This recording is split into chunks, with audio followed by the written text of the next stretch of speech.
Hello everyone, my name is Dr. Rashri, Assistant Professor, History Department, MLV government college Bhilwara. इसके पिछले वाले video में हम देख चुके हैं कि असहयोग आंदोलन जो 1920 से 22 तक चला उसके क्या कारण रहे और किस प्रकार उसको नागपुर अधिवेशन में पूर्णतः लागू कर दिया गया। आज हम देखेंगे कि असहयोग आंदोलन के क्या उद्देश्य थे। अगर हम इसके उद्देश्यों की बात करें तो देखते हैं कि शांतिपूर्ण उपायों से स्वराज्य प्राप्त करना ही इसका महत्वपूर्ण उद्देश्य था। इसके अलावा ब्रिटिश भारत की जो भी राजनीतिक, सामाजिक और आर्थिक संस्थाएं हैं उन सब का बहिष्कार कर दिया जाए और सरकार की मशीनरी को बिल्कुल ठप कर दिया जाए। ये इस आंदोलन के उद्देश्य थे। अब हम बात करेंगे इस आंदोलन के कार्यक्रमों की। कांग्रेस के प्रस्ताव के अनुसार असहयोग आंदोलन के निम्नलिखित कार्यक्रम स्थापित किए गए थे। पहला था सरकारी उपाधियों तथा अवैतनिक पदों का त्याग। दूसरा, सरकारी तथा सरकारी मान्यता प्राप्त स्कूलों और कॉलेजों का बहिष्कार करना। तीसरे जो हम देखते हैं वो है सरकारी दरबारों, उत्सवों तथा स्वागत समारोह में सम्मिलित ना होना। चौथा, सरकारी अदालतों का बहिष्कार। पांचवा, विदेशी माल का बहिष्कार और स्वदेशी माल का प्रचार। अगला है मनोनीत सदस्य जो स्थानीय संस्थाओं में है वो अपना त्यागपत्र दे दें। अगला है 1919 के अधिनियम के अंतर्गत होने वाले जो चुनाव है उनका बहिष्कार किया जाए। और अंतिम हम देखते हैं इसका जो कार्यक्रम था वो था सैनिकों, क्लर्कों तथा मजदूरों द्वारा मेसोपोटामिया के लिए अपनी सेवाओं को अर्पित करने से इनकार कर देना। इन बहिष्कारों द्वारा गांधी जी सरकार के साथ पूर्ण असहयोग करके सरकारी तंत्र को विफल कर देना चाहते थे। इस बहिष्कार के साथ साथ असहयोग आंदोलन को सफल बनाने के लिए कुछ रचनात्मक कार्यक्रम भी अपनाए गए जो इस प्रकार थे। असहयोग हेतु तिलक कोष में 1 करोड़ की राशि एकत्र करना, बच्चों को शिक्षा के लिए स्कूल और कॉलेजों की स्थापना करना। इसके अलावा पारस्परिक झगड़ों को सुलझाने के लिए निजी पंचायतों की स्थापना करना, स्वदेशी वस्तुओं का प्रयोग तथा खादी बुनने के लिए घर में चरखे चलाना और सूत काटना, हिंदू मुस्लिम एकता पर बल देना, अस्पृश्यता का अंत करना। अर्थात हम देखते हैं कि इसके जो कार्यक्रम थे उनमें एक सकारात्मक था, दूसरा नकारात्मक। नकारात्मक था बहिष्कार, अर्थात जितने भी सरकारी तंत्र से संबंधित जो चीज़ें हैं उनका बहिष्कार किया जाए। इसके अलावा जब उनका बहिष्कार करेंगे तो उनके सब्स्टिट्यूट के रूप में भारतीय जो देसी स्वराज्य की हैं उन चीज़ों को लागू किया जाए। ये महत्वपूर्ण था। अब हम देखेंगे असहयोग आंदोलन की प्रगति। कलकत्ता अधिवेशन के पश्चात गांधी जी ने देशव्यापी दौरा किया और असहयोग का कार्यक्रम अपनाए जाने के बाद देशवासी उसे पूरा करने के लिए तेजी से आगे बढ़े। इसमें रविंद्रनाथ टैगोर भी थे।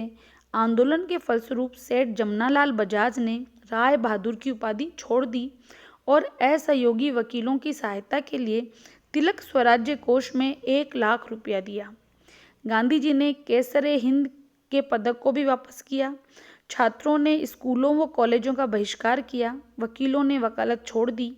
विदेशी वस्तुओं का बहिष्कार किया गया। भारत में अनेक शिक्षण संस्थाओं की स्थापना की गई जिसमें काशी विद्यापीठ, गुजरात विद्यापीठ, अहमदाबाद बिहार विद्यापीठ, मुस्लिम विद्यापीठ, अलीगढ़ नेशनल कॉलेज, लाहौर महाराष्ट्र विद्यापीठ आदि प्रमुख संस्थाएं थीं। मोतीलाल नेहरू, पंडित जवाहरलाल नेहरू, पंडित लाला लाजपत राय, राजेंद्र प्रसाद, सरदार पटेल आदि ने भी वकालत छोड़ दी। डॉक्टर अंसारी, मौलाना अब्दुल कलाम आज़ाद, शौकत अली, मोहम्मद अली आदि मुस्लिम नेताओं ने भी आंदोलन में सक्रिय रूप से भाग लिया। पंडित नेहरू ने लिखा कि सर्वत्र हिंदू मुस्लिम एकता का बोलबाला था। कब? असहयोग आंदोलन के समय। असहयोग आंदोलन की बढ़ती लोकप्रियता से ब्रिटिश सरकार बहुत अधिक क्रोधित हो उठी और आंदोलन को दबाने के लिए दमनकारी नीति अपनाई गई। चित्तरंजन दास, डॉक्टर राजेंद्र प्रसाद, लाला लाजपत राय आदि नेताओं को गिरफ्तार किया गया। 4 मार्च 1921 को ननकाना में सिखों पर गोली चलाई गई जिसमें 10 व्यक्ति मारे गए। 17 नवंबर 1921 को जब प्रिंस ऑफ वेल्स मुंबई में उतरे तो उनका स्वागत बहिष्कार और हड़ताल से किया गया। हजारों लोगों को जेल में बंद किया गया। 1921 के अंत तक लगभग 60,000 व्यक्तियों को गिरफ्तार किया गया, परंतु जनता का उत्साह कम नहीं हुआ और आंदोलन तीव्र गति से चलता रहा। डॉक्टर राजेंद्र प्रसाद लिखते हैं कि जब भारत का ब्रिटेन के साथ संबंध स्थापित हुआ था, इसके इतिहास में जनता का शौक और उत्साह इस सीमा तक पहले कभी नहीं पहुंचा था। अर्थात इस आंदोलन में जनता बहुत अधिक क्रोधित थी और वो अब ब्रिटिश जो शोषण था उससे मुक्ति पाना चाहती थी। पंडित नेहरू ने भी लिखा है कि किशोर और नवयुवक पुलिस की गाड़ियों में जो बैठते और उतरने से इनकार कर देते, पुलिस और जेल अधिकारी इन असाधारण घटनाओं से चकित और किम कर्तव्य विमूढ़ हो रहे थे। 27 दिसंबर 1921 को अहमदाबाद में कांग्रेस का सम्मेलन हुआ। इसके बाद 1 फरवरी 1922 को गांधी जी ने गवर्नर जनरल को एक पत्र लिखा और चेतावनी दी कि यदि 1 सप्ताह के अंदर दमनकारी नीति समाप्त नहीं की गई तो कर नहीं दो आंदोलन प्रारंभ कर देंगे। लेकिन 7 दिन के अंदर 5 फरवरी 1922 को चोरी चौरा कांड हो गया और आंदोलन को स्थगित करना पड़ा। अब हम बात करेंगे कि जो असहयोग आंदोलन वापस क्यों लिया गया और चोरी चौरा कांड क्या था। 5 फरवरी 1922 को उत्तर प्रदेश में गोरखपुर जिले में चोरी चौरा नामक स्थान पर कांग्रेस की तरफ से एक विशाल जुलूस निकाला जा रहा था। पुलिस ने जुलूस को रोकने की कोशिश की, जिसमें जनता और पुलिस में मुठभेड़ हो गई। उत्तेजित जनता ने एक पुलिस चौकी में आग लगा दी, जिसमें एक थानेदार और 21 सिपाही आग में जीवित जलकर मर गए। इस घटना की खबर जब गांधी जी तक पहुंची तो उन्होंने बहुत दुख हुआ और उन्होंने 11 फरवरी 1922 को बारदोली में आंदोलन को हटाने पर बल दिया। असहयोग आंदोलन इसके स्थगित किए जाने से गांधी जी का विरोध का सामना करना पड़ा। अर्थात 11 फरवरी 1922 को उन्होंने आंदोलन बंद करने का निर्णय ले लिया। जनता में उसकी लोकप्रियता कम हो गई। सरकार ने इसे सुनहरा अवसर समझा और गांधी जी को 4 मार्च 1922 को गिरफ्तार कर लिया और राजद्रोह के आरोप में 6 वर्ष के कारावास की सजा दे दी गई। 5 फरवरी 1924 को गांधी जी को रिहा कर दिया गया। असफलता के कारण हम देखते हैं कि किस प्रकार अचानक जो आंदोलन उत्साह था, लेकिन एक हिंसक घटना के कारण गांधी जी ने इस आंदोलन को वापस ले लिया और ये आंदोलन बीच में स्थगित करना पड़ा। अब हम देखेंगे कि इस आंदोलन की असफलता के क्या कारण रहे। असहयोग आंदोलन लगभग 1 वर्ष तक चला। गांधी जी ने कहा था कि वे 1 साल के अंदर स्वराज्य प्राप्त कर लेंगे, लेकिन उनका ये सपना सच नहीं हो सका और स्वराज्य प्राप्ति के उद्देश्य को पूरे किए बिना ही ये आंदोलन समाप्त हो गया। लेकिन फिर भी इस आंदोलन की पूरी तरह असफल नहीं कह सकते हैं। इस आंदोलन में कुछ दुर्बलताएं थी, जिस कारण ये आंदोलन पूरी तरह सफलता को प्राप्त नहीं हो सका। जब हम इस आंदोलन की असफलता के कारणों की बात करते हैं तो हम देखते हैं पहली जो बात आती है वो है असहयोग आंदोलन के द्वारा 1921 ईस्वी में होने वाले विधानमंडलों के चुनाव का बहिष्कार किया गया। यह ठीक है कि कांग्रेस ने उनमें भाग नहीं लिया, परंतु उसका कोई विशेष लाभ नहीं हुआ, क्योंकि कांग्रेस की अनुपस्थिति में उदारवादी, अवसरवादी और राजभक्त लोग चुनाव जीतकर विधानसभाओं में पहुंच गए। फलतः कांग्रेस के देशभक्त नेता विधानमंडलों में नहीं जा सके, इसलिए चुनाव के बहिष्कार से कांग्रेस को कोई फायदा नहीं हुआ। दूसरी सबसे बड़ी भूल ये थी कि महात्मा गांधी ने हिंदू मुस्लिम सहयोग को बढ़ाने के लिए राजनीति में धर्म का समावेश कर दिया, जिसके दूरगामी परिणाम हिंदू मुस्लिम तनाव के रूप में प्रकट हुए। पोलक ने इस संबंध में लिखा है कि खिलाफत आंदोलन की बुनियाद गलत थी। इधर तो भारतीय मुसलमान इस्लामी की पुरानी दुनिया की प्रचलित परंपराएं पुनर्जीवित कर रहे थे। भारतीय मुसलमानों का विश्वास था कि वे टर्की के निवासियों के हित में ऐसा कर रहे हैं, लेकिन टर्की के लोग इसका मजाक बनाते थे और इसे मध्ययुगीन भोंडापन कहते थे। कांग्रेस के सहयोग से खिलाफत की आड़ में मुसलमान असाधारण रूप से संगठित हो गए। मुसलमानों के भविष्य में इसका सांप्रदायिक लाभ उठाया। जब महात्मा गांधी ने इस एक कदम असहयोग आंदोलन को स्थगित कर दिया तो मुस्लिम लीग ने यह प्रचार किया कि गांधी ने अपने उद्देश्य की प्राप्ति के लिए मुसलमानों को बेवकूफ़ बनाया। इससे मुसलमान हिंदुओं के विरुद्ध हो गए। परिणाम स्वरूप असहयोग आंदोलन की समाप्ति के बाद देश में बड़े पैमाने पर हिंदू मुस्लिम दंगे हुए। मजूमदार लिखते हैं कि गांधी जी द्वारा हिंदू मुस्लिम एकता के लिए चुना गया आधार बहुत कमजोर था। गांधी जी ने जिस विशाल पैमाने पर आंदोलन चलाया था उसके कारण छुटपुट हिंसात्मक घटनाएं हो जाना नितांत स्वाभाविक था। ब्रिटिश सरकार ने शांतिमय सत्याग्रहियों और जनता पर जब अमानुषिक अत्याचार किए उसी के कारण हिंसात्मक घटनाएं घटित हुई थी। गांधी जी को इन सब की जिम्मेदारी अपने ऊपर लेने के बजाय सरकार के ऊपर फेंकनी चाहिए थी, किंतु ऐसा न कर गांधी जी ने आंदोलन ही वापस ले लिया, जिसका भारतीयों पर मनोवैज्ञानिक प्रभाव अच्छा नहीं पड़ा। इसके अलावा आंदोलन को सहसा स्थगित कर देना अबुद्धिमत्तापूर्ण ही था। यदि यह आंदोलन कुछ समय तक और अवश्य करना पड़ता और कांग्रेस की मांगे माननी ही पड़ती।